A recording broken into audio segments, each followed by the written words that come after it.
es lo mejor a lo que un ser humano puede aspirar en esta vida. Padre, gracias por tu amor, por las personas que están acá, Señor, por todos, cada uno de los que han venido hoy, Señor. Que la paz sea en cada uno de sus corazones, porque no están acá simplemente para aprender de historia, de Biblia,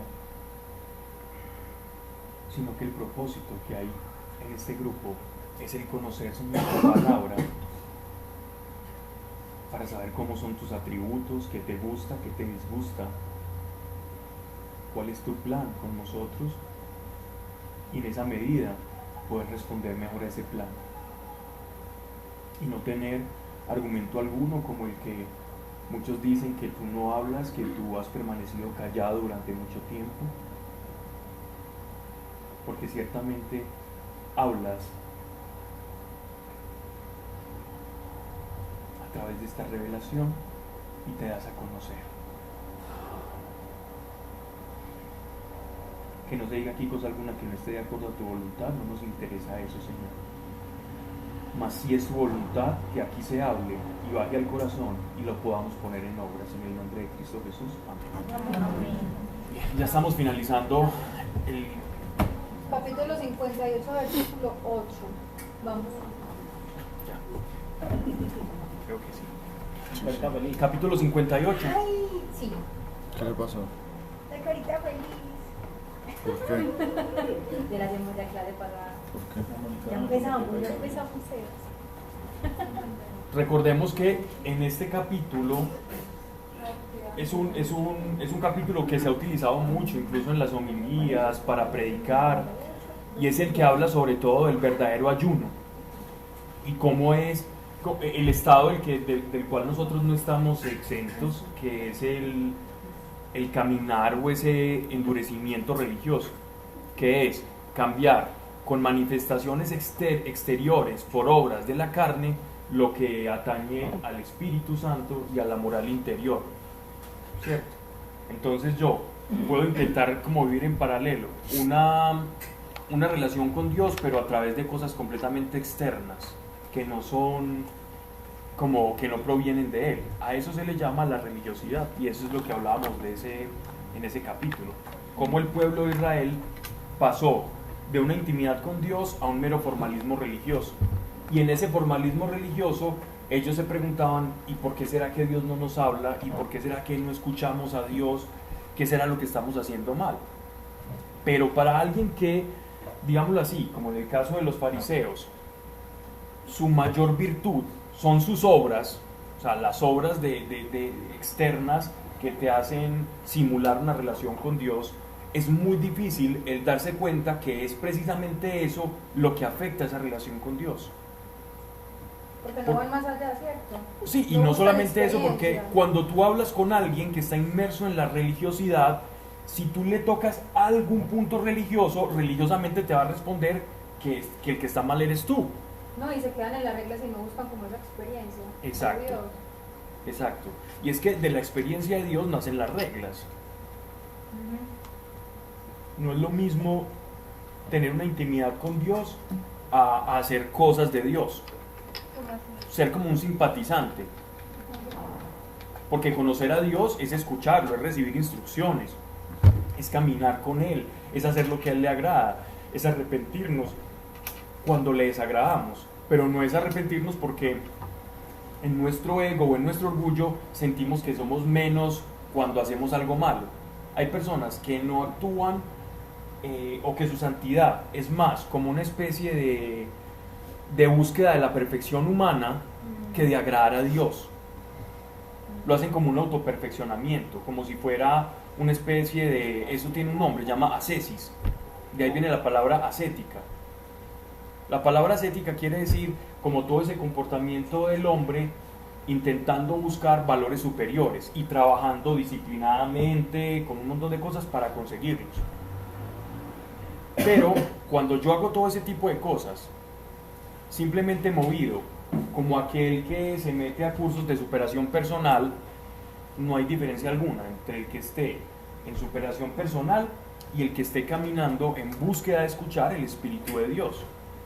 Entonces, a veces la fe se puede convertir en una búsqueda de superación personal, o yo puedo utilizar la fe como un medio, las herramientas bíblicas y demás, como un medio para una especie de superación personal. Y eso le pasó al pueblo, a la facción de los fariseos. Buscando agradar a Dios, terminaron recreando un Dios a la medida de su extra, digámoslo así, delimitación de la ley. Incluso a cambiar normas y ponerlas mucho más rígidas de lo que Dios se las había enviado en Deuteronomio y en Levítico. De tal manera que ellos ayunaban más, diezmaban más, oraban más, iban al templo más de lo que normalmente tenían que ir. Y por eso nuestro Señor les dice que ponen cargas muy pesadas a las personas y ni ellos entran porque están lejos de Dios y mucho menos dejan entrar a los demás. Y ahí, de una manera muy bonita, nuestro Señor decía: vengan a mí porque mi yugo es ligero. Dice, yo no les voy a poner todas esas cargas. Aprendan de mí que soy manso y humilde y mi yugo es ligero. Ustedes conmigo no van a recibir un montón de leyes. Van a recibir un nuevo ser, un nuevo nacimiento, y de ese nuevo nacimiento se va a desprender una nueva forma de actuar. Y son esas obras, producto de la fe, las que son válidas dentro del reino de los cielos. No las obras que emulan o simulan a lo que es tener fe. Yo puedo parecer que tengo fe porque hago cosas que parecen. Entonces yo puedo ir a misa, puedo ir al culto, puedo tener un devocional, pero mi corazón puede estar alejadísimo de lo que es verdaderamente la fe. Muy alejado. Bienvenidos. Ok, entonces, capítulo 58, versículo... Sí, 8. Perfecto. ¿Es acaso así el ayuno que yo escogí, el día en que el hombre se mortifica, encorvar la cabeza como un junco y acostarse con saco y ceniza? ¿A eso llamáis ayuno y día agradable al Señor? ¿Sabéis qué ayuno quiero yo? Dice el Señor. ¿Cómo era el ayuno que exigía la ley? Algunos saben, ¿se recuerda cuando estábamos estudiando Éxodo? El ayuno legítimo, o sea, el ayuno que exigía la ley de Moisés era solamente uno al año. Uno al año. En el día de la expiación, ellos tenían que ayunar. Ese era el único por exigencia que pedía el Señor. Y los fariseos ayunaban todas las semanas. O escogían un lugar, momentos, incluso les gustaba reflejar en su semblante el que estaban ayunando, que la gente se dé cuenta que yo estoy ayunando. Y de esa manera la gente decía, wow, ese hombre está más cerca de Dios. ¿Y era todo un día sin comer? ¿O era 3 días lo hacían, 3, 4 días. Sin comer nada. Sin comer Ni nada. tomar agua. A veces podían haber ayunos más blandos, pero era solamente cerrar la boca, no. Pan y agua, no, nada. Nada. El ayuno de los fariseos era absolutamente nada. Y eso lo hacían con el fin de De agradar y acercarse más a Dios. Entonces eso es lo que Dios les está diciendo acá, 300 años antes. ¿Es acaso así el ayuno que yo escogí, el día en que el hombre se mortifica, encorvar la cabeza como un junco y acostarse con saco y ceniza? ¿A eso llamáis ayuno? Estoy hablando del ayuno legal, era una vez al año. No, nada más, en el día de la expiación. ¿Sabéis qué ayuno quiero yo? Dice el Señor. Romper las ataduras de iniquidad, deshacer los haces opresores, dejar libres a los oprimidos y quebrantar todo yugo. Partir tu pan con el hambriento, albergar el pobre sin abrigo, vestir al desnudo y no volver tu rostro ante tu hermano. Hablábamos la vez pasada, estas son lo que conocemos como las obras de misericordia, ¿cierto? Entonces brotará tu luz como la aurora y pronto germinará tu curación e irá delante de ti tu justicia y detrás la gloria del Señor. Entonces llamarás y el Señor te oirá, le invocarás y él dirá, heme aquí. Eso es un principio claro que atrapa la mano del Señor, el obrar como obraría nuestro Señor, el ser consecuentes con el acto religioso que yo estoy practicando. Si yo no soy consecuente con ese acto religioso, entonces no tiene sentido mi religión, no tiene sentido mi devoción. Y la consecuencia es el amor al prójimo. Por eso dice él que cuando yo quiera ir delante de Dios y ser escuchado, primero tengo que ponerme en paz ¿con quién? Con el prójimo, porque si yo no estoy en paz con el prójimo, entonces mi oración no va a ser escuchada, o sí va a ser escuchada, pero no va a ser atendida, porque Dios las escucha todas, pero de eso a atenderlas hay una diferencia. Dios ciertamente sí que escucha todas nuestras oraciones, pero no todas tienen la respuesta que estamos esperando.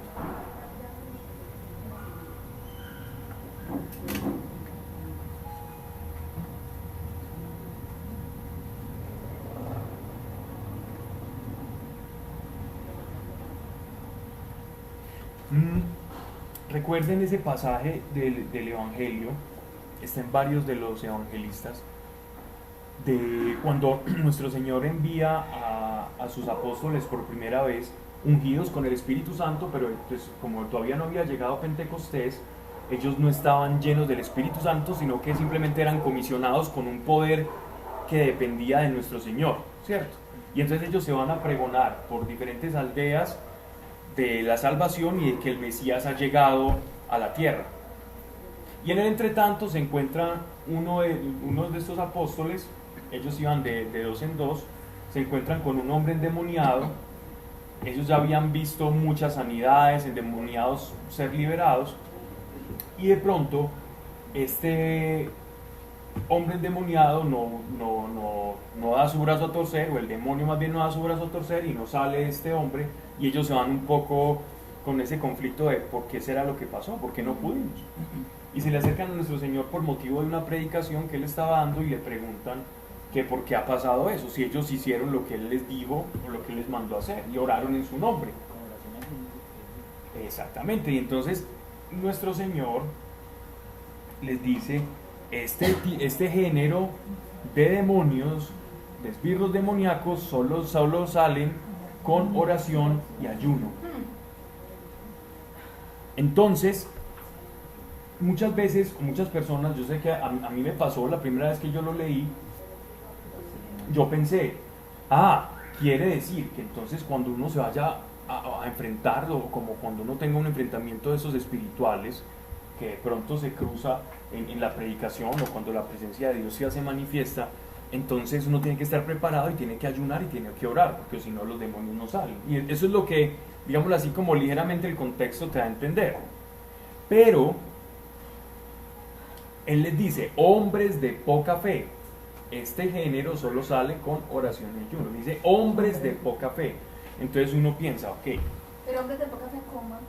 Hombres de poca fe sería. Hombres de poca fe. Este género solo sale. O sea, que si tiene fe no hay necesidad de ayuno. No, vamos a explicar más bien qué significa. Vamos a explicar qué significa la oración y el ayuno. Dentro de la, y por eso es en relación al pasaje de Isaías, que no es el contexto.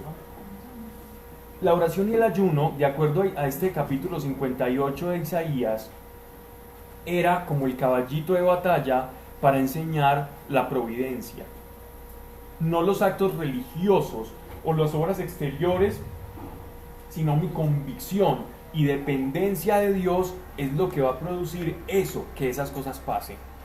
Entonces, la oración y ayuno era como los rabinos y las personas de la época contemporáneos a Jesús entendían, cuando se habla de la oración y ayuno, es el abandono a la providencia.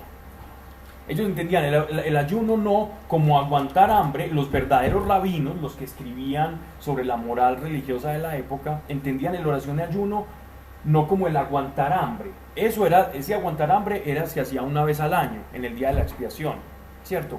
Pero ellos lo entendían como el abandono a la providencia, aquel que depende. Entonces cuando nuestro Señor les dice, este género solo hacer con oración y ayuno, quiere decir que ellos se abrogaron el derecho de expulsar a ese demonio y no entendieron, o su fe no era lo que Él les había dicho de abandonarse a sus palabras. No era por ellos, sino por el abandono a la providencia que esos demonios salen. Es más, me explico, es en el fluir de la acción del Espíritu que esas cosas pasan. No me hago entender. Ya entendí. Ya, cuando les pide ayunar, es para que se entreguen a que Dios haga. Le- No quiere decir que si usted ayuna es porque la fuerza suya de ayunar es porque lo sacó. Exactamente. Entonces, ellos creían que ellos tenían como una especie de poder que Al Dios ayunar les había... cogían el poder. Exacto, pero ese poder era vinculante a nuestro Señor y a su providencia, ¿cierto? Era como, Él reflejaba ese poder en ellos. Y ellos que, Dios nos dio el poder, entonces vamos a empezar a sacar y hacer uso de ese poder. Ese poder está en relación a una dependencia. ¿Sí me hago entender? Entonces, la falta de fe, me explico mejor. ¿Qué es la falta de fe? Es el no estar en una vida de oración y ayuno. Fe es igual a depender de Dios. Cuando yo no estoy en un estado de fe, se podría decir Que depende de mí. exactamente, Ujú. o de mis obras, o de mis acciones, o de mis capacidades, de mis aptitudes, o de mis potencias humanas, Por el otro. o de otros. Pero ahí está diciendo como tu obra de ayunar y de orar es el que saca el amor. Por eso sí. Ujú. Entonces es la dependencia de Dios, es la sintonía con Dios de dependencia la que posibilita eso. Recuerden ustedes cuando estudiábamos las bienaventuranzas. Las bienaventuranzas también encontramos una palabra en castellano que se nos hacía un poco compleja por el uso que le damos, y es la expresión pobre de espíritu. Bienaventurados los pobres de espíritu porque ellos verán a Dios, o heredarán el reino de Dios. Abandona su voluntad y deja que haga la voluntad de Exactamente. Dios. Entonces, la palabra castellana, la palabra que en griego está reemplazando, que es la palabra que vamos a utilizar, es la palabra anawim, que hemos utilizado del hebreo. Anawim significa aquel que está completamente inmerso en la voluntad de Dios en circunstancias adversas. Hay un salmo, es el 130. El Salmo 130, si ustedes se le conoce como el Salmo del Pobre.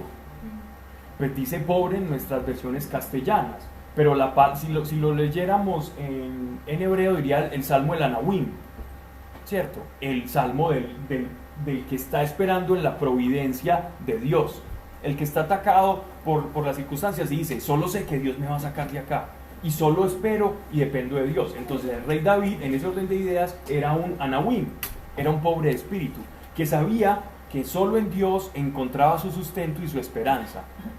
Pero si uno lee, por ejemplo, esa bienaventuranza, bienaventurado sea el pobre de espíritu, uno dice, ay, ¿cómo hacía? Dios vino, claro, el que le esté yendo mal, el oprimido, qué pecado. No, es el que esté oprimido, pero su esperanza y sus ojos los tienes puestos en Dios, porque ese va a ser un bienaventurado, o sea, va a tener buena aventura.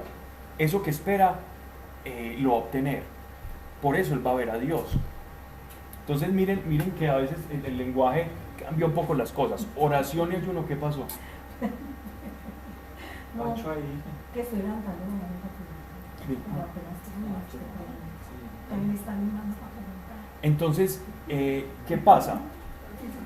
La expresión oración y ayuno la podemos entender en ese contexto como falta de sometimiento a la providencia de Dios. Oración y ayuno es sometimiento a la providencia de Dios. Falta de oración y ayuno es cuando yo no me someto a la providencia de Dios. ¿Cómo sé yo que estoy haciendo la voluntad de Dios en el día a día? ¿Cómo me doy cuenta que si estoy cumpliendo y haciendo lo que Dios quiere que yo haga? Bien, recordá que hay una cosa que es la voluntad de Dios y hay otra que hay un propósito de Dios. Voluntad y propósito no son lo mismo, no es lo mismo. Aunque la podemos, para hablar coloquialmente, uno sí puede utilizar las mismas frases, ¿cierto? En el sentido de comprender como el mensaje de salvación es diferente. La manera de saber si yo estoy haciendo la voluntad de Dios en mi vida es conociendo cuál es su voluntad. Estoy siendo muy lógico y demasiado básico, pero no hay de otra. Lo que estamos haciendo hoy al leer estas escrituras es conociendo cuál es la voluntad de Dios. Entonces yo conociendo qué es lo que Él quiere, yo digo, yo estoy pensando que para ganarme el favor de Dios entonces tengo que ayunar 3 semanas para que Él me escuche, o tengo que mortificar o hacer una penitencia para que Él vea mi esfuerzo, y entonces hablan de su mano que está muy tiesa, muy dura, y el único lubricante para que Él suelte esos nudillos es mi propio martirio, ¿cierto? Como si Dios fuera un tirano que, bueno, entre más te humilles, más te escucho. Y nuestra relación con Dios ha cambiado mucho, porque si el Espíritu Santo clama a través de nosotros y le dice Abba, yo a Abba, es decir, a mi papá, yo no le hago un montón de maromas para que haga algo, ¿cierto? O no me torturo, yo no, un primer niño chiquito torturándose con un silicio allá en el cuarto para que el papá le regale un juguete o le dé comida. O vemos a Dios como un padre o como un verdugo, pero aquí entendemos su voluntad. Otra es la relación y la intimidad que tengamos con Él y la actividad del Espíritu Santo en nosotros, que nos va enseñando y nos va mostrando. Pero esa pregunta acarrea una respuesta, yo creo que larguísima. Pero es conocer cómo es Él para saber si estamos haciendo su voluntad o no. Yo hago una pregunta adicional. Por ejemplo, tengo un problema en la empresa, ¿listo? Yo pensé que a tu lado izquierdo. Ah, sí. Entonces, tengo un problema, ¿listo? Y yo llego y le digo al Señor, bueno Señor, pues tú verás cómo lo vas a solucionar, este problema no es el mío. Y ya, y me dejo eso ahí, no le vuelvo a pedir, no le vuelvo a molestar, no le vuelvo a decir nada. Llega un momento en que viene el Espíritu Santo y da a uno la luz para hacer eso. ¿Es posible caminar en la voluntad o no? Claro que pues sí. simplemente el capricho de uno. No, sí es posible caminar en la voluntad, y de hecho es su voluntad que nosotros caminemos en su voluntad, del Padre nuestro que es, hágase tu voluntad. Exacto. Lo que pasa es que a veces está el buen espíritu y el mal espíritu que Sí. te empiezan a confundir. Y no todo el tiempo estamos haciendo, nosotros sabemos cuándo no estamos haciendo su voluntad. Yo creo que uno sabe cuándo no. Uno sabe cuándo va a decir algo que no debe decir, uno sabe cuándo pensó algo que no está dentro de la voluntad de Dios pensar. Es fácil, y más con el Espíritu Santo es mucho más fácil. Otra cosa es que queramos, ¿cierto? Generalmente nuestra voluntad y la de Dios en un momento son incompatibles, pero después de caminar un tiempo te vas dando cuenta que ceder a su voluntad es en verdad conocer qué es lo que nuestro corazón verdaderamente desea eso. Es que nuestro corazón desea hacer la voluntad de Dios, nuestra carne no, nuestro espíritu lo desea y lo anhela y sabe que es lo mejor, pero la carne pesa mucho, ¿no? Y además no nos han educado en pro de agradarle al Señor, sino en pro de supervivencia de este mundo mezquino y donde todo el mundo es vivo y del bobo y donde hablar de los demás es mejor, ¿cierto? Donde decir mentiras como para desenvolverme, la hipocresía y tantas cosas. Entonces no es fácil porque estamos como ovejas en medio del lobo, ¿no? ¿Alguien más? Bien. Cuando quites de ti el yugo, el gesto amenazador y el hablar altanero.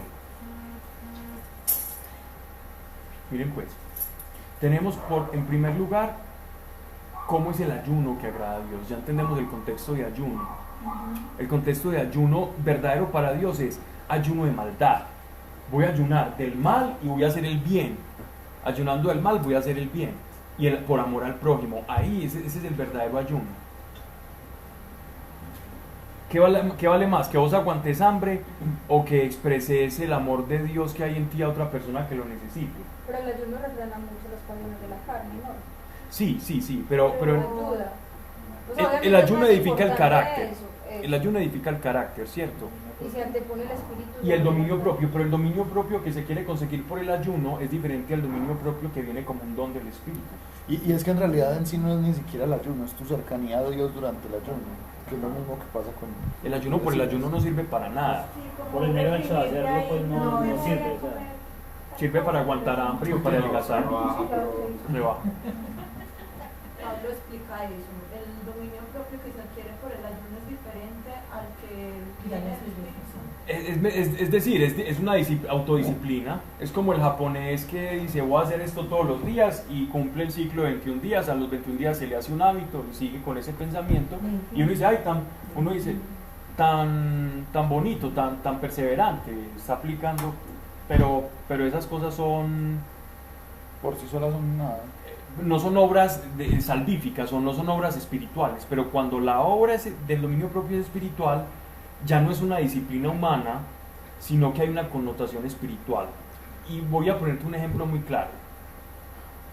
Cuando los mártires, me encanta hablar de los mártires cuando morían por la condición, no la que morían, sino por lo que había en ellos, que los mismos historiadores dejan reflejados en sus escritos, de cómo los cristianos morían cantando himnos, alabando y todo eso. Entonces, esa condición no la adquirieron ellos yendo a la escuela de Platón o Aristóteles, o con los sofistas, o con estos estoicos que querían vivir una vida de rectitud moral y todo esto, sino que adquirían eso recibiendo al Espíritu Santo y morían cantando himnos. Y ellos decían, pero esta gente está loca, si los están torturando. ¿Qué había en ellos de diferente? Algo que el Espíritu Santo puso que ninguna pedagogía o autodisciplina forjó en ellos, sino algo espiritual. Es lo mismo que está diciendo Seba, no es lo mismo el dominio propio que la disciplina. Aunque se tocan y rozan en muchas circunstancias, el dominio propio que pone el Espíritu Santo es diferente. Pablo, y ahí también Porque lo pone él. el ayuno, que no sea ayuno de comida, sino otro tipo de ayunos. Por ejemplo, el ayuno de... Televisión. No, por ejemplo, no decir palabras negativas. Sí. Aplica lo mismo que con la comida. No, porque tú no estás ganando un favor de Dios, tú estás diciendo, yo quiero cambiar una conducta por agradar a Dios, hay algo que sale de mí, lo voy a cambiar, y el Espíritu te ayuda en eso. Y eso es precisamente lo que Él está diciendo acá y lo que Él está pidiendo. Y se debería llamar ayuno, porque el ayuno tiene un tiempo final, entonces finalizando eso vuelve y dice las mismas palabras negativas, deberías cambiarlo. Entonces por eso ayuno. O sea que cuando dice la grosería, desayuna.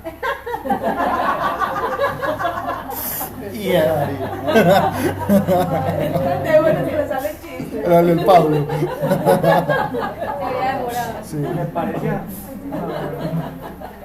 De hecho la palabra desayuno viene de ahí. Ahora una pregunta. Pero bueno, Pablo, entonces ¿verdad? Termina el ayuno y ¿qué pasa? ¿Tú creces espiritualmente? A ver, el ayuno se hace con un propósito, ¿cierto? El problema es que confundimos lo que es el verdadero ayuno, ¿ya? O utilizamos el ayuno con una intención o con una manera de ver a Dios como no es Él verdaderamente. Entonces, hay gente que utiliza el ayuno porque tenemos un Dios tan drástico, tan duro, que me tiene que ver mortificado para poder responder una oración. Si yo estoy haciendo el ayuno de esa manera, créeme que estás aguantando hambre y vas a adelgazar nada más, ¿cierto?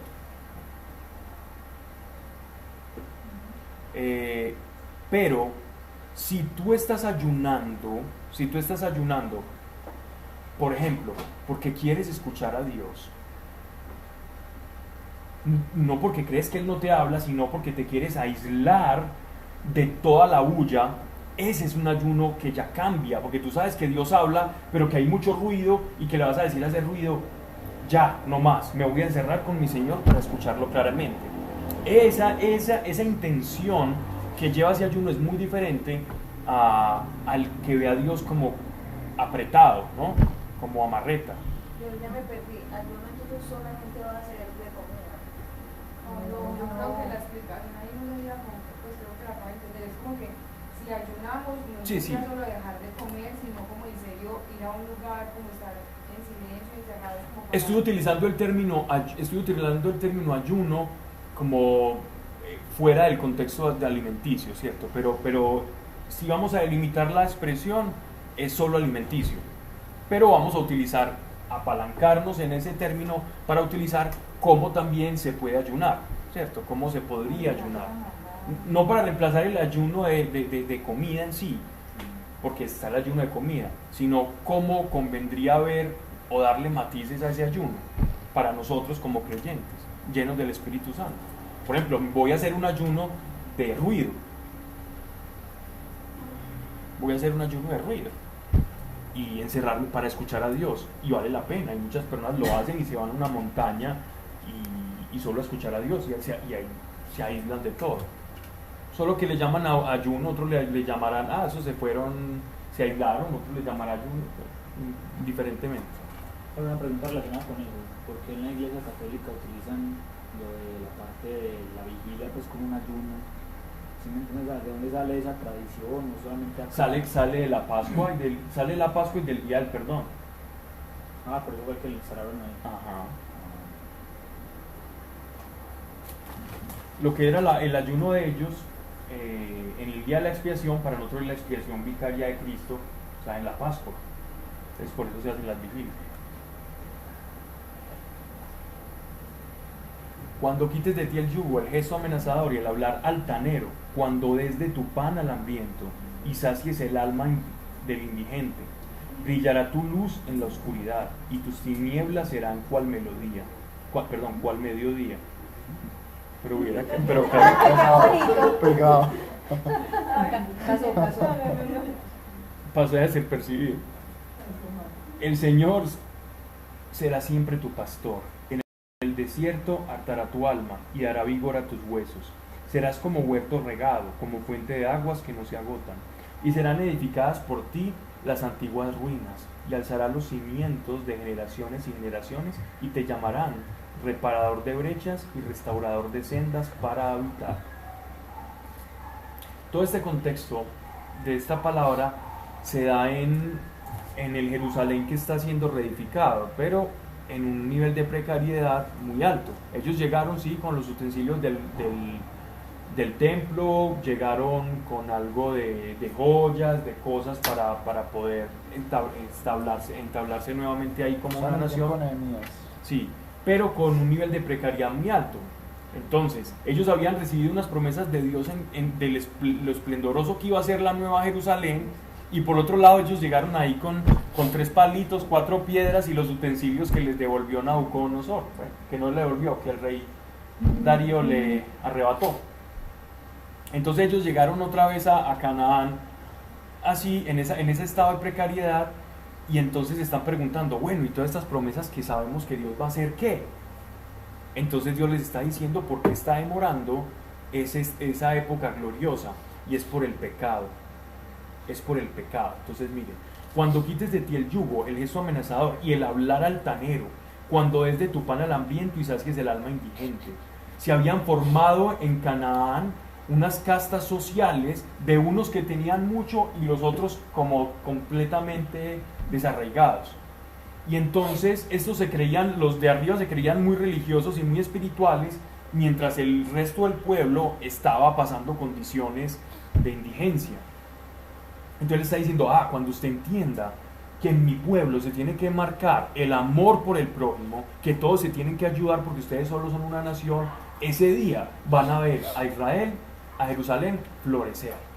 Entonces dice, y en el desierto hartará tu alma y dará vigor a tus huesos, serás como huerto regado, como fuente de aguas que no se agotan, y serán edificadas por ti las antiguas ruinas.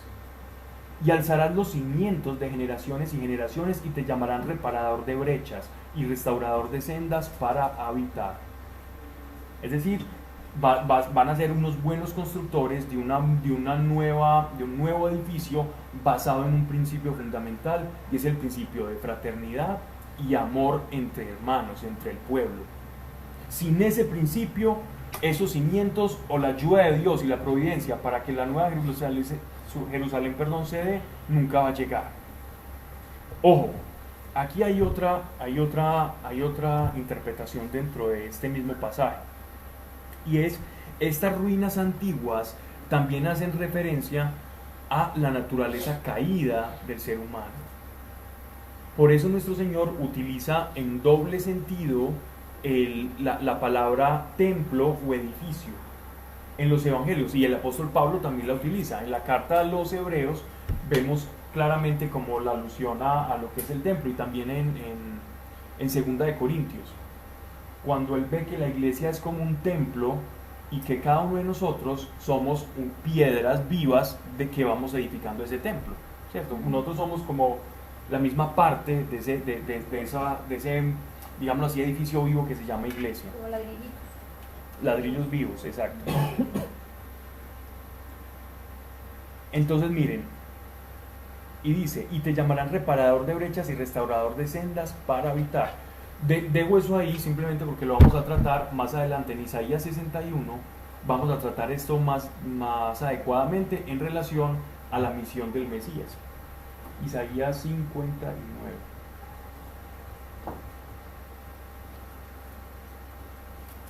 Versículo 13. Por eso les digo. Cuando te abstengas de pisotear el sábado y de ocuparte en tus negocios en mi día santo, y llames al sábado delicioso y venerable al día santo del Señor, y le honres no haciendo tus viajes, ni arreglando tu negocio, ni hablando de él. Bueno, pero entonces, ¿cómo así? ¿Es por las obras o es por la gracia? ¿Cómo es esto? ¿Es ser religioso o cómo es que no entiendo acá? Miren que uno podría pensar, bueno, entonces si ellos observan el sábado, entonces Dios les va a prosperar. Pero miren la connotación en la que él está hablando del sábado. Escuchen esto, para que no se nos pase de alto el principio. Cuando te abstengas de pisotear el sábado, bien, es decir, cumplir la ley dentro del sábado, descansar, ¿ya?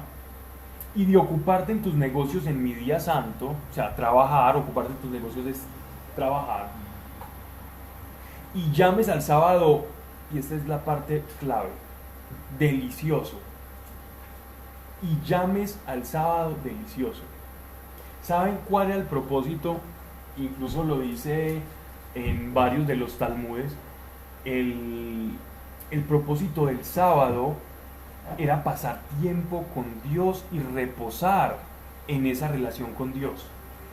No era solo descansar y no hacer cosas, dejar de hacer cosas para ofender a Dios. Ellos estaban utilizando el sábado como un instrumento simplemente exterior y religioso. Como yo puedo utilizar ir a misa un domingo o ir a un culto un domingo como un acto religioso. Si yo voy como un acto meramente religioso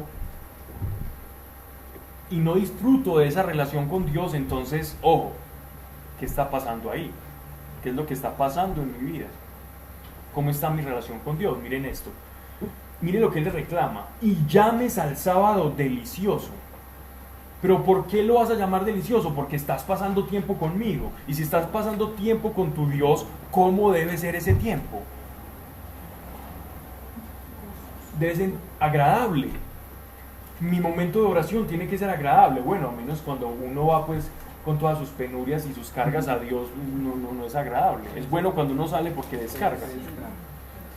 Pero es el tiempo con el Señor. Sea lo que sea, es el tiempo con el Señor y es un tiempo valioso. Aquí delicioso puede ser valioso, puede ser considerado. Pero cuando se me vuelve un acto meramente externo, pierde todo sentido. Y cuando una cosa ya empieza a perder preeminencia para mí, predilección o importancia, entonces cada vez más tengo excusas para no pasar tiempo con él. Y es que esto nos sucede a todos. Un síntoma del enfriamiento espiritual es que hay cada vez más excusas para no pasar tiempo con Dios.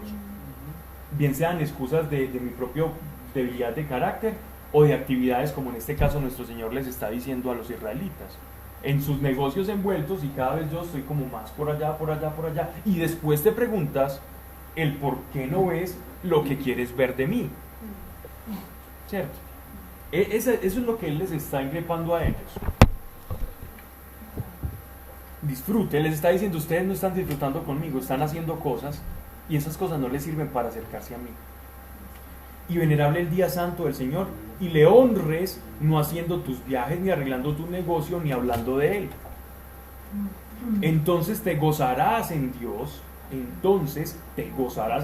o sea, si no haces esto y cumples la finalidad del sábado, que es descansar y dedicar ese sábado a mí, a que tengamos una relación, ya tienes todos los días de la semana de entero a tus negocios, que no son buenos porque nacer, crecer, reproducir y morirse, eso es el todo de la vida del ser humano.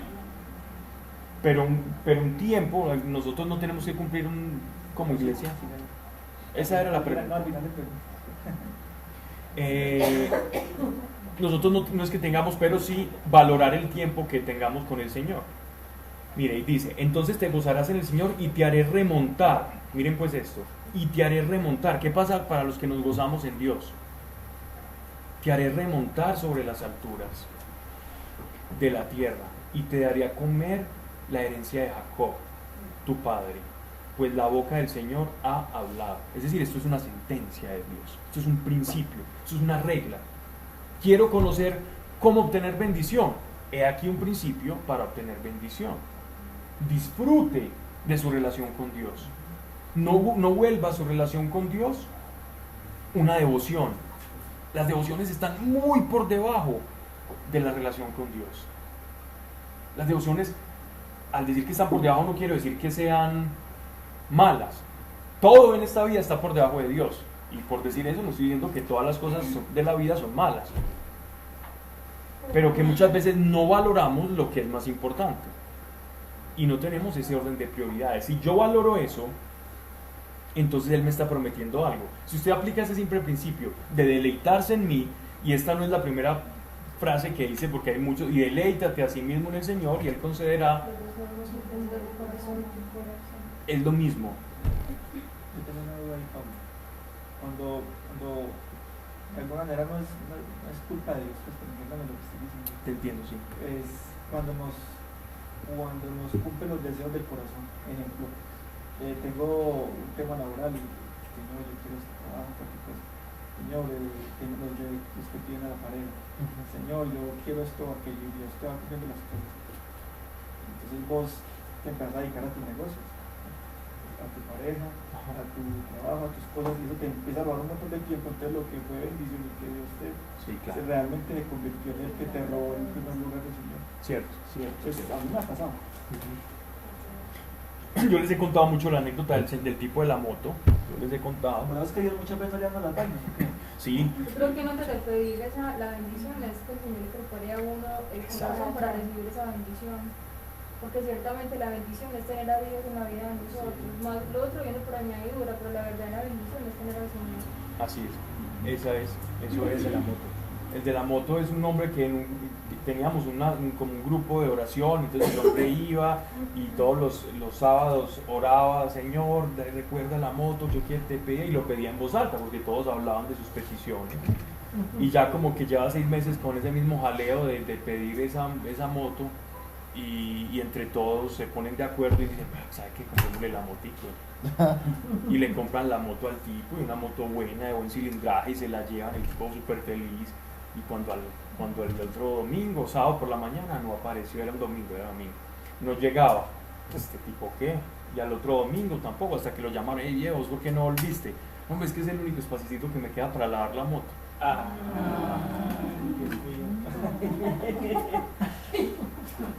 Sin palabras. Eso personifica perfectamente lo que estás diciendo. Y no volvió nunca a ese grupo de oración. Eso no fue una bendición, eso fue... Entonces, ¿eso era el deseo de su corazón? No. ¿Y quién se lo concedió? Sus amigos, pensando que era el deseo de su corazón. Pero Dios concede los deseos del corazón. Y nosotros no nos conocemos a nosotros y creemos que todo viene del corazón, del espíritu, del nefesh verdadero, de la esencia de lo que nosotros queremos.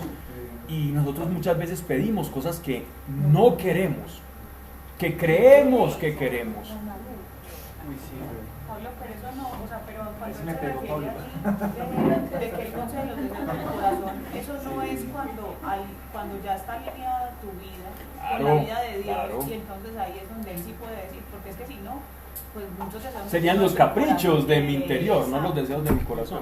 Pero cuando uno está alineado con Dios, ahí es cuando Dios ahí concede verdaderamente esos deseos, porque están alineados a los propósitos. Y porque hay una depuración, ¿no? Hay una depuración de lo que es tuyo, de lo que es de la carne. Vea usted una cosa, relájense, solamente dirá Dios, dame el deseo que tú tengas. Y eso es lo que verdaderamente vas a desear. Se vuelve una carne tenaz. Miren, yo cuando monté la empresa con mi amigo Juan Esteban, yo pensaba que mi deseo en el corazón era tener una empresa y con esa empresa financiarme todos los viajes y seguir hablando de Dios y predicando y dar charlas de manera gratuita. Y uno dice, qué tan bueno eso que es de Pablo, ¿cierto? ¿Cómo? ¿Cierto? No, mira, uno dice, bueno, y yo hablaba con mis amigos, y no, bueno, sí, muy bacano. Sí, y en mi familia compartí eso cuando adquirí la parte de la empresa, con dinero hicimos la sociedad y empezamos a conseguir clientes, todo el mundo súper feliz porque 50% del tiempo estaba en la empresa y 50% del tiempo estaba viajando y dando charlas. Y yo pensaba que era de Dios, pero yo sentía una insatisfacción en el corazón, de verdad. Desde el momento en que conseguimos el primer cliente hasta cuando ya teníamos un montón y estábamos ganando dinero, yo sentía una insatisfacción, una cosa horripilante, como la canción de Facundo, que no soy de aquí ni soy de allá. Y era un desasosiego y yo no me explicaba el porqué, y me invitan a dar unas charlas allá a Armenia, y estuve en un batallón dando una charla sobre el suicidio. Siempre igual, charla que fuera igual, terminando mi testimonio. Y al final, ahí es cuando se me acerca un soldado en el momento de la oración y me dice que está escuchando una voz que le dice que su vida tiene un propósito. Y yo le digo al hombre, no, si es que Dios habla. Y yo seguí orando por la otra persona, y ese hombre me dice, no, usted no me entiende, mire, resulta que a las 10:30 de la mañana tenemos polígono y yo me iba a volar la cabeza de un fusilazo. Y aquí, y repito, hermano, yo no estoy loco y estoy escuchando una voz que me dice que mi vida tiene un propósito. Y en ese momento yo casi que caigo de rodillas y le digo, Señor, perdóneme, porque yo todavía no entendía cómo era el evangelio. Llego a Medellín y le digo a mi socio que le vendo mi parte del negocio, porque o me dedico a hacer dinero o allá la gente está muriendo porque no conoce a Dios. Y ahí fue donde dejé por completo como esa empresa. Y entendí que eso no era un deseo de mi corazón, de verdad. Yo creía que era de mi corazón. Dios no se interpuso en mi camino, pero eso no era el deseo de Dios para mí, ni era el deseo que yo en verdad tenía. Creía que era mi deseo, pero cuando estaba ahí, estaba insatisfecho, con desasosiego, sentía que ese no era mi lugar, porque el corazón sabe dónde pertenece, el espíritu sabe, y él te lo hace saber. Ese desasosiego, esa incomodidad donde uno dice, ¿yo por qué estoy aquí? Yo no tengo por qué estar acá, y es como una incomodidad. Escucha esa incomodidad, porque Dios habla a través de eso. El espíritu se siente cómodo cuando está en el propósito. Cuando uno está en el propósito, puede estar en dificultades, pero uno dice, yo aquí tengo que permanecer en esta dificultad, porque el propósito no es surfear violines y rosas, ¿cierto? Un mar de violines y rosas y angelitos en pelotica por ahí con violines. No es la ausencia de problemas, pero sí es la certeza de que estoy en el lugar correcto y en el momento indicado, aún a pesar de las dificultades. Y esa sensación va muy en lo que estabas diciendo tú, de cuando estoy sintonizado a Dios, tú dices, aquí tengo que estar. Estoy en este calor, con 600 personas, en este coliseo, orando por todos. Una señora por allá me gritó que tanto por tanto, el otro que le dejara a la hija como estaba, y el otro, pero aquí tengo que estar, y yo sé que aquí tengo que estar, y estoy feliz aún en medio de esas circunstancias adversas. Sí, eso es el propósito de Dios. Es como cuando el apóstol Pablo le pasaba, y a todos ellos, cuando uno está en el propósito, se vuelve terco en el propósito, ¿sí? En el propósito. Bien, dice, y venerable el día santo del Señor, y le honres no haciendo tus viajes, ni arreglando tus negocios, ni hablando de él, o limpiando la moto. Entonces te gozarás en el Señor, y te haré remontar sobre las alturas. Esta expresión, remontar sobre las alturas, es como una forma de decir bendición. Te bendeciré, te haré pasar por encima de tus circunstancias. Cuando estemos alineados en el propósito, las circunstancias sí van a ser un problema, pero no van a ser el problema. Van a ser simplemente un obstáculo, como aquel corredor de vallas que tiene que saltar en 120 metros, tantas vallas, sí, tienes que saltar, pero no las saltas, no es un problema. Ahí van a estar. Es otra manera de recibir la bendición. Isaías 59. Pablo, una pregunta. ¿Por qué en tu versión dice algo diferente a lo que dice? Porque es otra versión. ¿Qué dice la tuya? ¿La tuya es una Valera o una internacional? Porque es nueva versión internacional. La nueva versión internacional es como la Dios habla hoy del mundo evangélico. ¿Qué pasa? Esta nueva versión internacional está demasiado llevada a un lenguaje muy coloquial, muy fácil de comprender, ya muy digerido. Entonces por eso es que notas la diferencia. Pero si tomas por ejemplo una Valera, vas a ver que hay un poco de mayor amalgama. ¿Por qué? Porque la Valera tiene un lenguaje antiquísimo, desde que Valera y Cipriano y Casiodoro de Reina la crearon, ¿Pero la que lees tú? la Carcolunga. Pero hay muchas más. Aquí tengo también otra que mantengo acá, que es como una Dios habla hoy. No, eso es solamente para saber. Esta me gusta es porque, yo no sé. Pero no falta un pedacito. Que alimentaré con la heredad de tu padre Jacob. Sí, ya lo había leído. Sí. No, Alejandro. Te decía otra cosa. Oh, sí. No, Quítale la estrellita. Quítale la monitoría también. Atenta, atenta. La carita feliz de la muerte.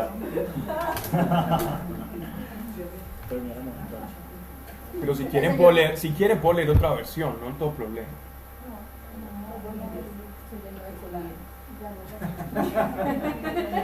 Te está toreando. He aquí que no se ha cortado la mano del Señor. En otra versión dirá, mira, la mano del Señor no es tan corta como para no poder salvar. ¿Viste? O sea que ya te lleva ya como a la comprensión completa y fácil para uno en un viaje leer bien rico. He aquí que no se ha cortado la mano del Señor para salvar, ni se ha hecho duro su oído para oír. Otra versión diría, mira, la mano del Señor no es tan corta como para no poder salvar, ni sus oídos tan sordos como para no oír. Sino que vuestras iniquidades han hecho una separación entre vosotros y vuestro Dios. Entonces, la ausencia de Dios no es porque Él haya querido, sino que hay una barrera que se llama pecado, que impide nuestra comunicación con Dios, que impide la comunicación del pueblo con Dios. No es como el caso en el que Dios dice, yo los entregué a, como en el capítulo Romanos, en Primera de Romanos, cuando dice, y Dios los entregó a sus concupiscencias, ¿cierto? O no es como cuando dice que lo entregó a los asirios, o que permitió que los asirios los capturaran, o cuando igual en esa proporción los babilonios. En este caso es, sus pecados son una barrera entre nuestra relación. Pablo, Sí. volviendo a un tema anterior. Cuando tú tienes un anhelo del corazón, también le pides a Dios que disponga como tu corazón para eso, ¿cierto? Como tu corazón, Que prepare. que prepare. Sí, claro. Esa es Porque la si mejor no, oración. También como que pides y pides, pero no. Te cuento un secreto. Tus anhelos de tu corazón no se los tienes que pedir a Dios. Él te los va a dar. La clave está en deleítate en Él, pasa tiempo de calidad con Él. Y eso no, Dios, acuérdate que es que yo quiero esto. Tú has sabido que desde niña yo he querido esto en mi corazón. Un hombre así, que su nombre empiece por ahí, que todo. No puedes. Como que estoy estorbando por ahí. Yo creo que sí. Siento que sí, esto se integra como incómodo. Yo creo que en ese pufrosadito se ve bonito. Por ahí de amor, de afecto. Entonces, Ese anhelo se cumpla de una vez. que compré él.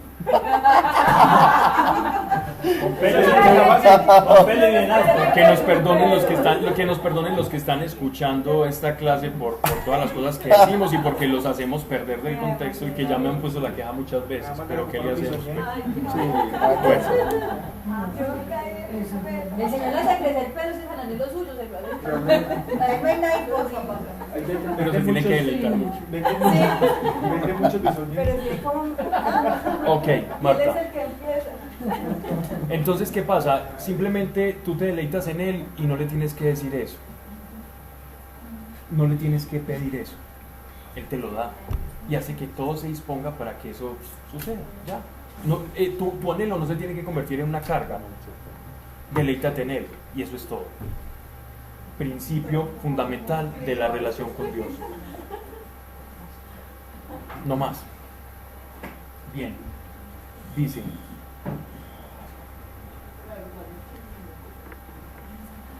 Sino que vuestras iniquidades han hecho una separación entre vosotros y vuestro Dios.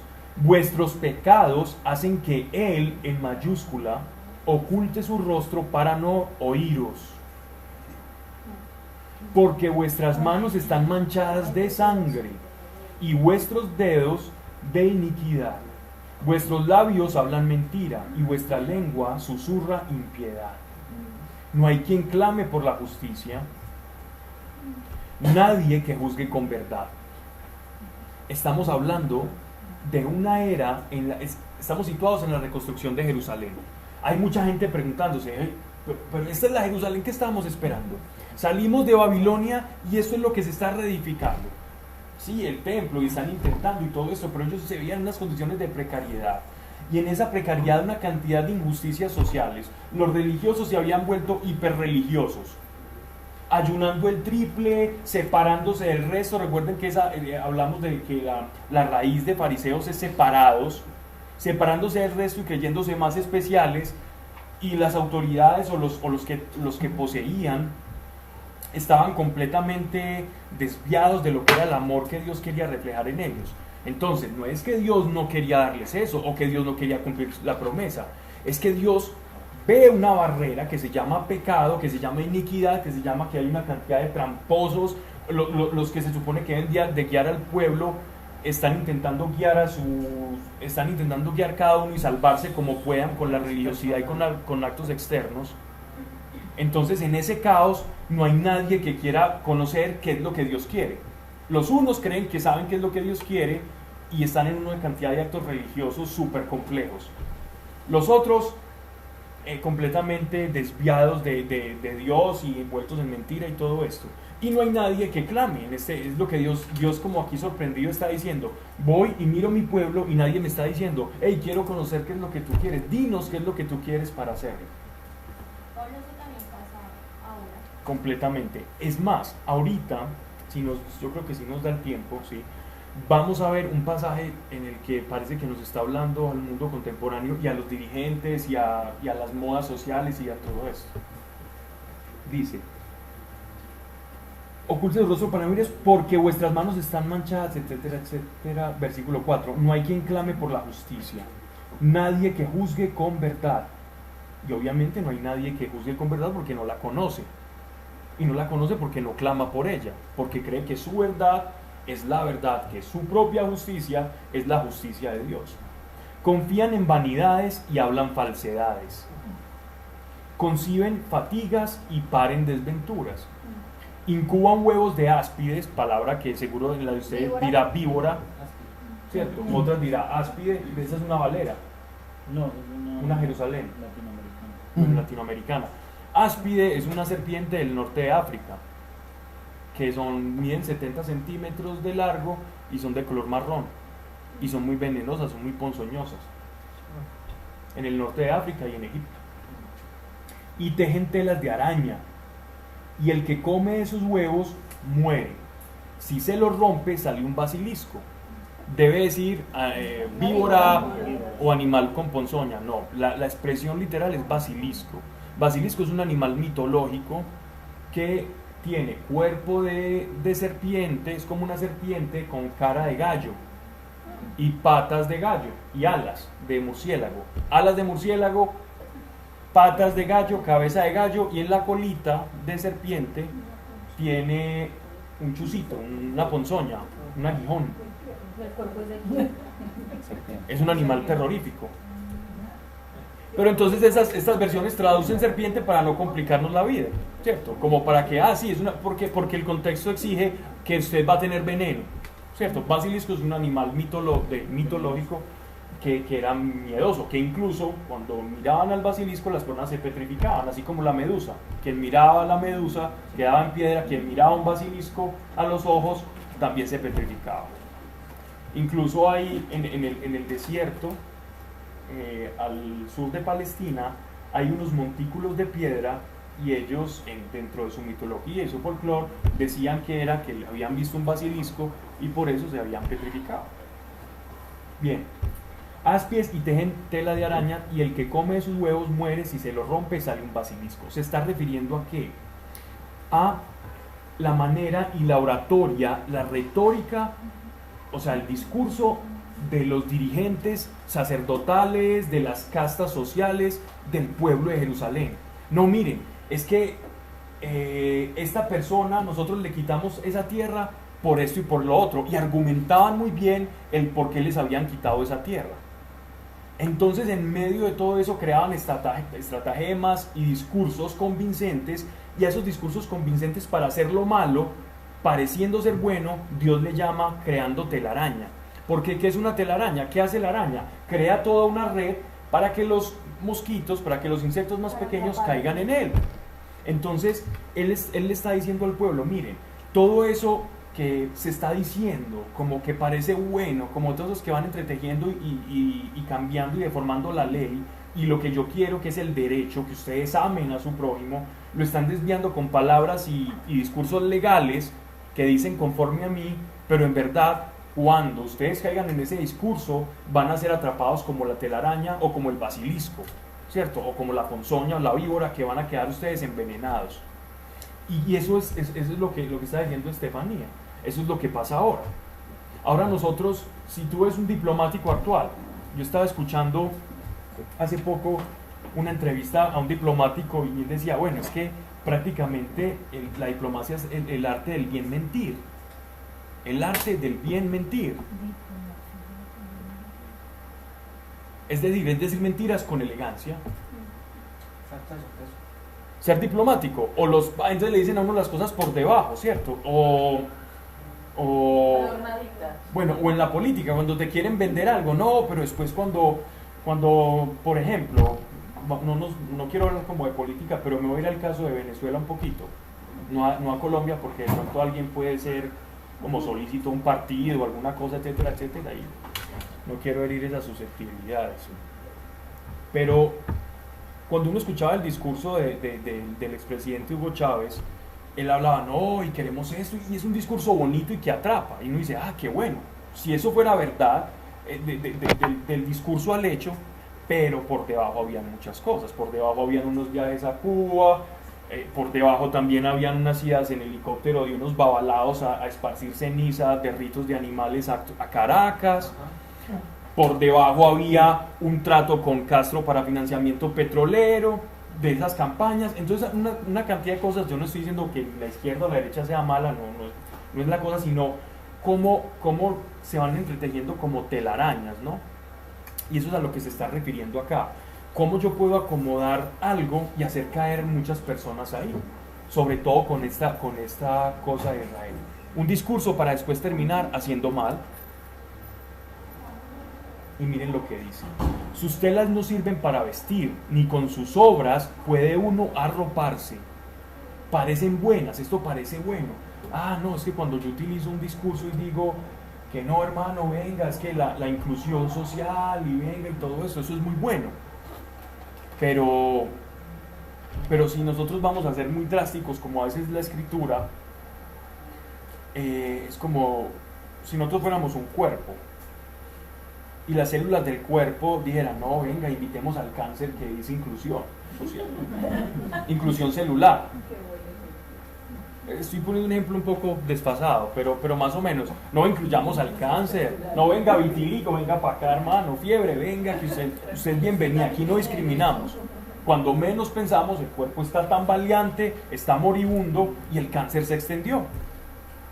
Y lo peor es que las células cancerígenas ya no van a respetar a las que lo respetaron en un principio, y va a terminar siendo una cosa terrible. Ok. ¿Cómo?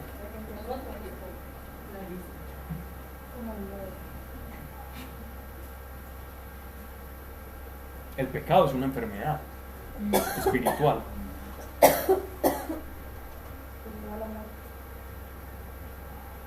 Y mire lo que dice: sus telas no sirven para vestir, ni con sus obras puede uno arroparse.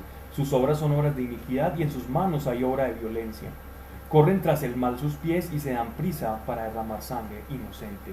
Sus pensamientos son pensamientos de iniquidad, y a su paso dejan el estrago y la ruina. No conocen el camino de la paz, no hay en sus sendas justicia. Sus veredas son tortuosas. Quien por ellas va, no conoce la paz. O sea, que eran personas que estaban seduciendo a Israel con un discurso de venga que por aquí es, pero Dios le está diciendo no los sigan, no los escuchen.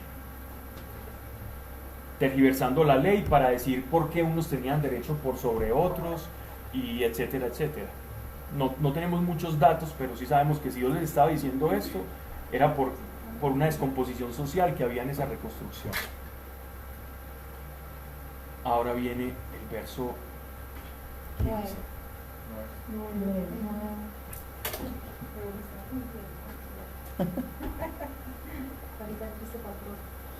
Por eso se alejó de nosotros el juicio, por eso no nos alcanza la justicia. Esperamos luz y he ahí tinieblas, resplandor y caminamos en la oscuridad. Vamos palpando como ciegos la pared y andamos a tientas como quien no tiene ojos. Tropezamos en pleno día como en el crepúsculo, habitamos en tinieblas como muertos. Gruñimos todos como osos y gemimos como palomas. Esperamos el juicio, pero nada, la salvación, pero está lejos de nosotros. Entonces el pecado es como una analogía entre el pecado y las tinieblas, el pecado y la ceguera espiritual. El pecado no nos permite ver el camino, entonces somos como aquellos cucarroncitos de las fincas que se andan dando con todo, porque como que no vemos. Y después le decimos, Dios, pero es que ¿por qué tú no me hablas? Todo es tu culpa. Y Él nos está diciendo, no, quítense ese velo y yo les voy a mostrar la luz. En el contexto inmediato del pasaje es, retiren todo ese pecado, toda esa maledicencia del pueblo de Israel y les voy a mostrar la nueva Jerusalén y la salvación va a venir a ustedes. Verso 12, ¿cierto? Porque son ante ti numerosas nuestras iniquidades, esto es el pueblo hablándole a Dios, porque son ante ti numerosas nuestras iniquidades y nuestros pecados dan testimonio contra nosotros. Con nosotros están nuestros crímenes y conocemos nuestras iniquidades. Rebelarse y renegar del Señor, primero. Rebelarse y renegar al Señor. Miren que las iniquidades aquí el profeta las está enumerando conforme a las prioridades de los 10 principios de Dios, o lo que llamamos los 10 mandamientos, ¿cierto? El primero es amarás al Señor con todo tu corazón, con toda tu alma, con toda tu mente. No es amarás a Dios sobre todas las cosas. Esa es una traducción que aunque le resta un poquitico a lo que Él nos está diciendo. Revelarse y renegar del Señor, ¿cierto? Alejarse de nuestro Dios, hablar perfidia e insurrección, concebir y meditar en el corazón palabras de mentira. Primero los pecados hacia Dios, después los pecados hacia el prójimo. Y se ha alejado del derecho y se ausentó la justicia. Justicia en este sentido es la salvación. Y tropezó la buena fe en las plazas, y no haya lugar la rectitud. La fidelidad ha sido desterrada y el que evita el mal es expoliado. O sea, lo sacan, lo excomulgan. Viólo el Señor y no plugó a sus ojos que no existiese justicia.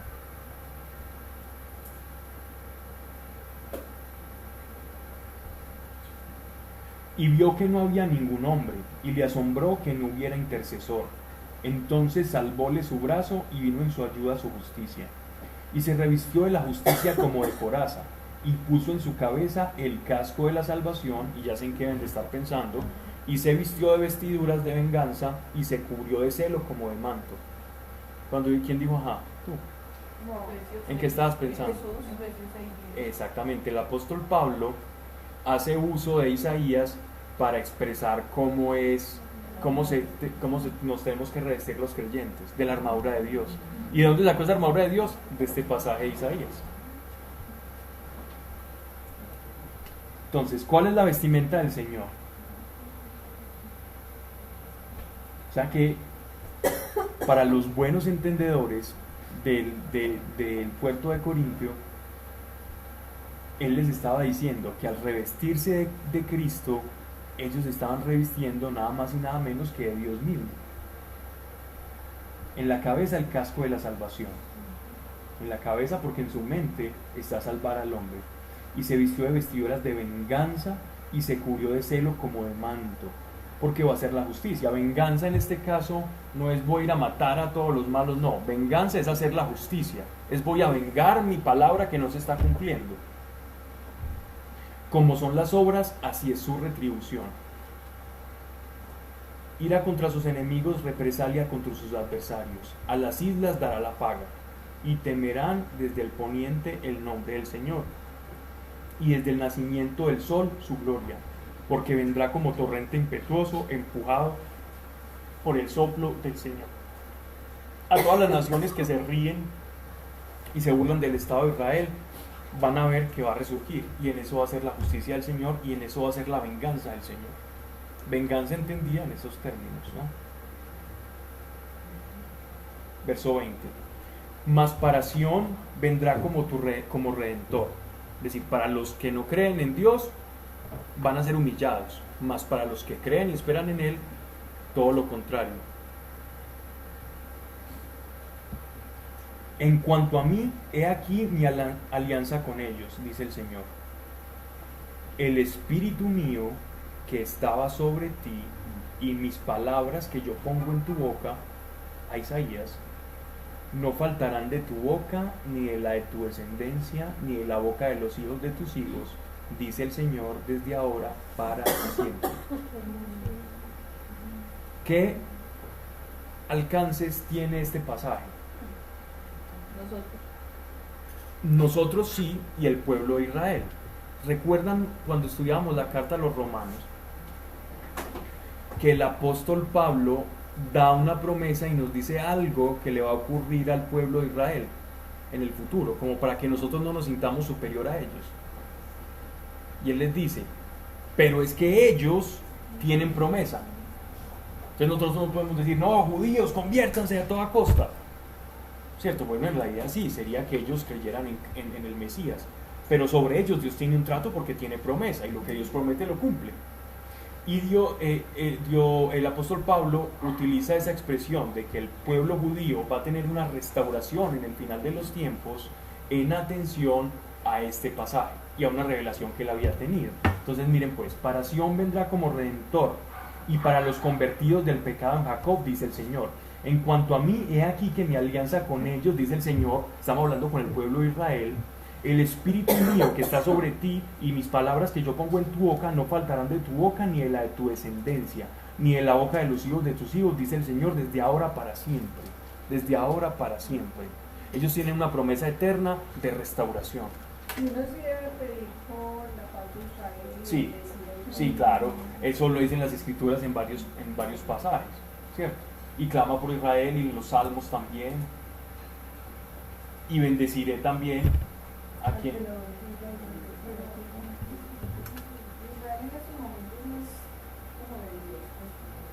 Siempre. Pero están muy perdidos, pues. O sea, a eso me refiero, así como que si no siguen. Pero es que siempre ha sido así, siempre es un remanente y un montón de personas que hacen bulto con apariencia de piedad, de piadosos. Siempre ha sido así en todo. Los que menos parecen quizás son más, y los que más parecen no. Capítulo 60. En este caso sería, no sería sobre la nación de Israel, sino sobre todo el pueblo. Sobre el israelita. Una cosa es ser, exactamente, una cosa es tener la nacionalidad israelita y tener padres israelitas. Otra cosa es ser judío. ¿Será que sobre los judíos sobre los israelitas judíos. o Sobre el pueblo. No. Aquí están hablando como el judío converso, el de corazón. Por eso, entonces no solamente pues es israelita, sino que como Sí, no. judío. Israelita es cualquiera que tenga la ciudadanía israelita. Pero judío es el que está adherido al pacto. Entonces cuando uno ora por Israel, ora por esos judíos conversos, no por el pueblo de Israel. Ora por la tierra y por el pueblo que ha de poseer esa tierra. Por ambas cosas. Y porque en esa tierra haya paz. Es como una tarea que Dios ha puesto a la iglesia. Orar por Israel y trae bendiciones. Bueno, pero tienen que ser conversos, porque yo he entendido que hay algunos judíos que solo creen en el Antiguo Testamento, que no están como... Todos. Claro, eso los hace ser judíos. Y por eso es que están como embolatados, porque no creen En el Mesías. la salvación. Exacto. Pero igual la promesa está vigente. Exacto. Para los que sí creen en eso. No para los que nacieron dentro de una familia judía, pero no son judíos. Esos no son judíos. Es como decir, yo soy cristiano, yo soy católico porque nací en una familia católica. No, usted es católico si conoce el catecismo, si va a misa, si celebra las fiestas de guarda. Si eso es ser católico. Lo otro es ser simpatizante o light o tradicional, pues. Pero ser católico es ser católico, ¿cierto? Yo estudié en la Universidad de Massachusetts, pero yo puedo decir eso, pero nunca haber estudiado en la Universidad de Massachusetts. Y tener ¿cómo es? El suéter, el buzo.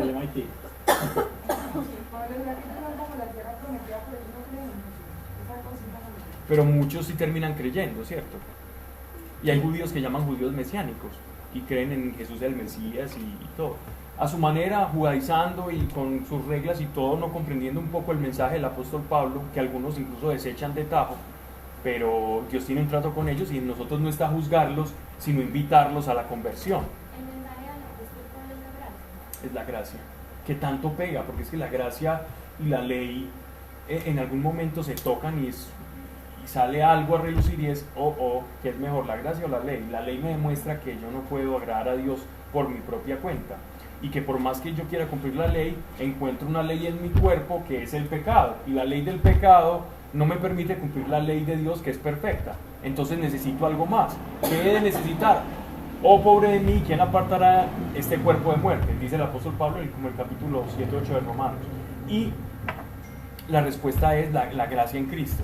Pero grande es la gracia y empieza él a hacer como defensa de que es por gracia y no por ley.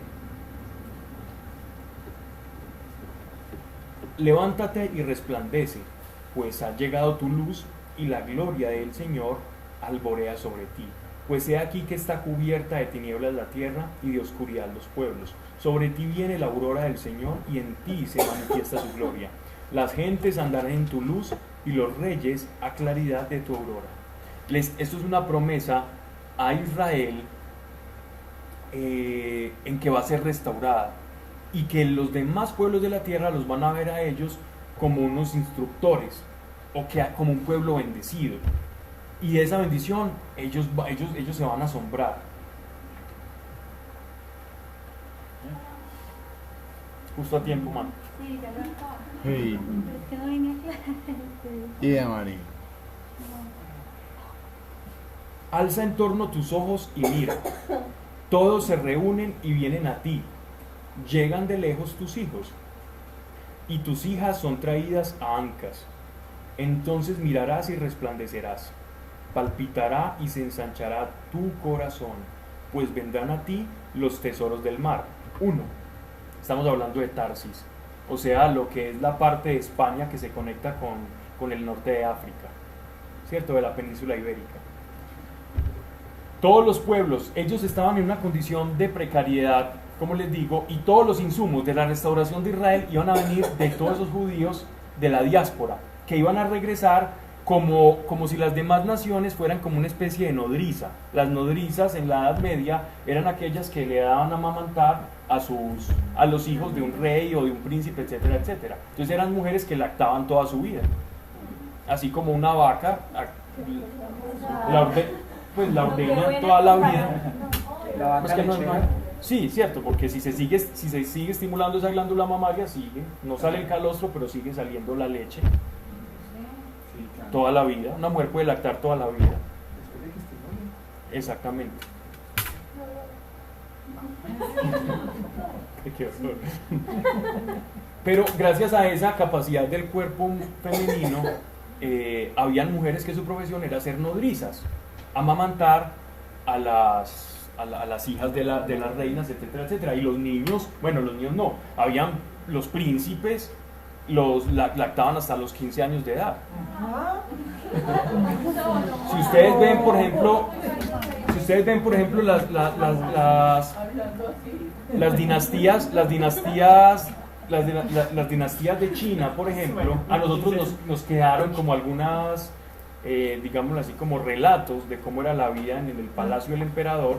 Incluso hay una película muy famosa donde El último emperador se llama. Y ustedes ven que un niño de 12 años allá, pues como si literalmente eso diera leche.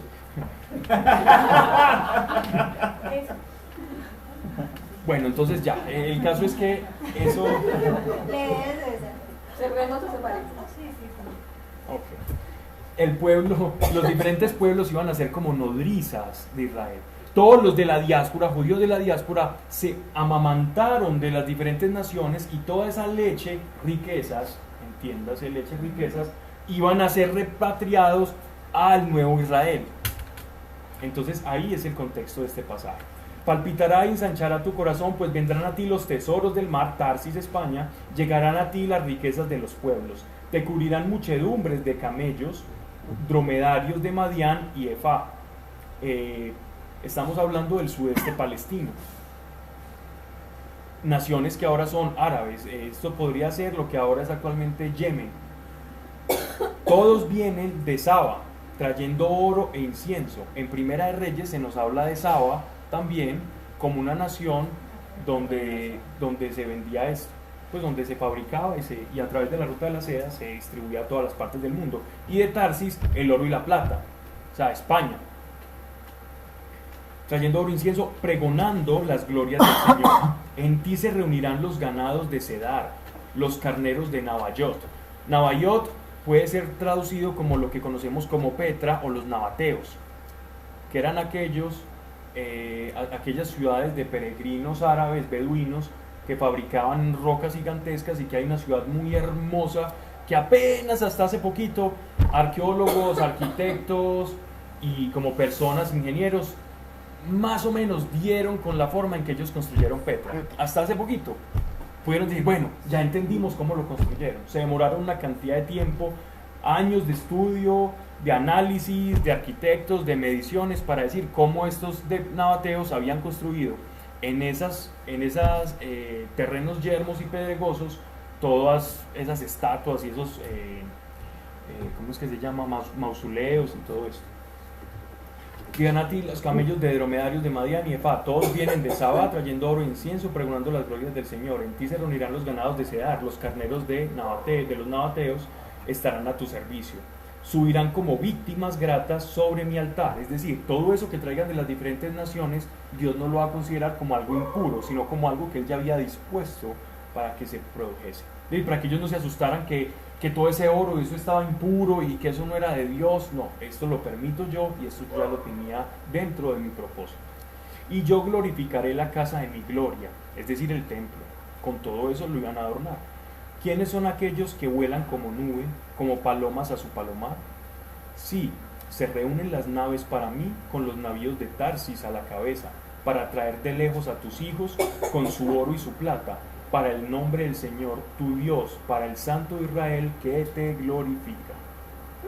Toda esa precariedad Dios la va a convertir a través de todos los repatriados y de toda esa bendición de las personas que van a llegar en una nueva cultura. Y eso específicamente pasó.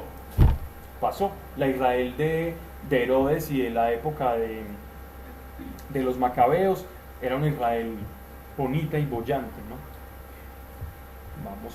Alcanzamos a leer este pasaje. Versículo 10. Extranjeros reedificarán tus muros y sus reyes estarán a tu servicio. Pues si en mi ira te herí, en mi clemencia he tenido piedad de ti. Esto ya, punto. Esto es como decir, por lo que los extranjeros arrancaron de ti, por los mismos extranjeros tú vas a recuperar aquello que te fue arrebatado, por mi misericordia. Cuando Nehemías va a reconstruir la muralla, le dan todo el oro para exactamente todas las cosas para poder llegar. Pero ¿quién es el que habla de eso? Porque mira, es como que los extranjeros fueron los que hirieron a Israel, no porque Dios haya herido a Israel. Porque Dios permitió, pero ya explicó el por qué pasan esas cosas. No, yo lo entendí, pero ahí en ese verso no es como, Dios no es el que está diciendo, mira, los herí, sino porque como si estuviera hablando un extranjero diciendo, porque con mi ira te herí y después te... No, es Dios. Es Dios. Pues si en mi ira te herí, en mi clemencia he tenido piedad de ti. Tus puertas estarán siempre abiertas, no se cerrarán ni de día ni de noche. Y es que el portón de la ciudad de Jerusalén es una cosa impresionante, una cosa gigantesca. donde se paraban y donde se conocían y llegaban todas las caravanas, con todas las mercaderías de Oriente, de Fenicia, de la isla de Creta, de Tarsis, Macedonia, para traerle los bienes de las gentes, con sus jefes por guías al frente. Porque las naciones y reinos que no te sirvan a ti perecerán, y las gentes serán totalmente exterminadas. Vendrá a ti la gloria del Líbano, los cipreses, los olmos y los alceres juntamente, para embellecer mi santuario. Y es que trajeron de todas partes lo que en ese momento no había. Del Líbano precisamente, los árboles, los jardines, los olivos, los olivetos, y voy a honrar el lugar de mis pies. A ti vendrán humillados los hijos de tus tiranos, y se postrarán a tus pies cuantos te infamaron, y te llamarán la ciudad del Señor, la Sión del Santo de Israel. De abandonada que eras, odiada y sin viandantes, te haré eterno prodigio, delicia de los siglos. Mamarás la leche de las gentes, los pechos de los reyes, y sabrás que yo, el Señor, soy tu Salvador, tu Redentor, el fuerte de Jacob. ¿Por qué utiliza la palabra Jacob y no Israel? Lo utiliza indistintamente. Habrá quienes encuentren un significado allí más profundo, pero uno ve que lo habla a veces como indistintamente. Voy a leer este porque tenemos como 2 minutos más. Verso 17. En vez de cobre traeré en ti oro, en vez de hierro plata. Es decir, los metales semipreciosos no les van a llegar sino los metales preciosos. Bronce en vez de madera y hierro en vez de piedras. Te daré por magistrado la paz y por soberano la justicia. No se hablará ya más de violencia en tu tierra, de saqueo y de ruina en tus territorios. Tus muros los llamarás salud y a tus puertas alabanza. Ya no será el sol tu lumbrera del día, ni te alumbrará el resplandor de la luna, sino que el Señor será tu eterna lumbrera y tu Dios será tu esplendor. Refiriéndose a la construcción del templo. Ellos no se van a guiar ni por calendario, ni por solsticios, ni por la luna. Ellos se van a guiar porque Dios va a estar nuevamente con ellos. Acabáronse los días de tu luto, tu pueblo será un pueblo de justos, poseerá la tierra para siempre, renuevo del plantío del Señor, obra de mis manos para resplandecer, del más pequeño saldrá un millar, y del menor una nación poderosa. Yo el Señor a su tiempo lo aceleraré. Dejemos ahí, hay algo que decir, lo dejamos para la próxima.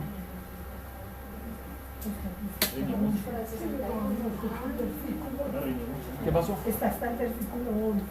Sí, ¿en qué Biblia es la tuya?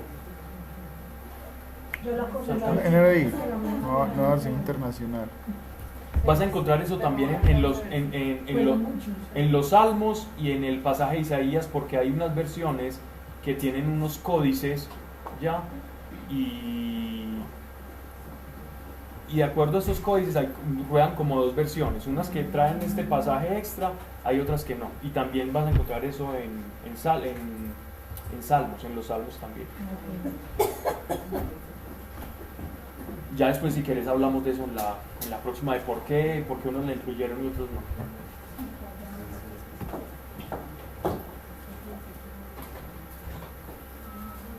Padre, gracias te damos por tu amor. Señor, ayúdanos a entender los principios que nos mueven hacia la bendición, porque a veces la bendición, Señor, ya ha sido desatada desde el cielo y somos nosotros los que ponemos el obstáculo para que esa bendición opere por sí misma en nosotros. Señor, quita todo obstáculo de pecado, de desobediencia, de impiedad, de palabras necias, de mentira, que haya en nuestro corazón, en nuestra vida cotidiana,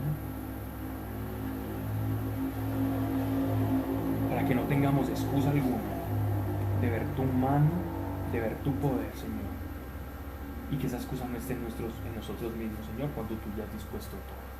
Tú has enseñado esto hoy, en tu palabra es lo que hemos visto, y así queremos obrar, queremos atender al verdadero ayuno, queremos comprender cómo es que mediante el amor, Señor, hacia los demás, primeramente hacia ti, se desatan y se desencadenan las bendiciones para nuestra vida, Señor.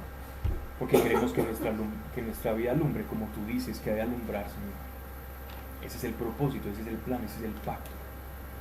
Ese es el nuevo pacto, Señor, tú en nosotros y nosotros en ti. Gracias, Señor, en el nombre de Cristo Jesús. Amén. Bien. Gracias. Hasta luego. Chao, vale.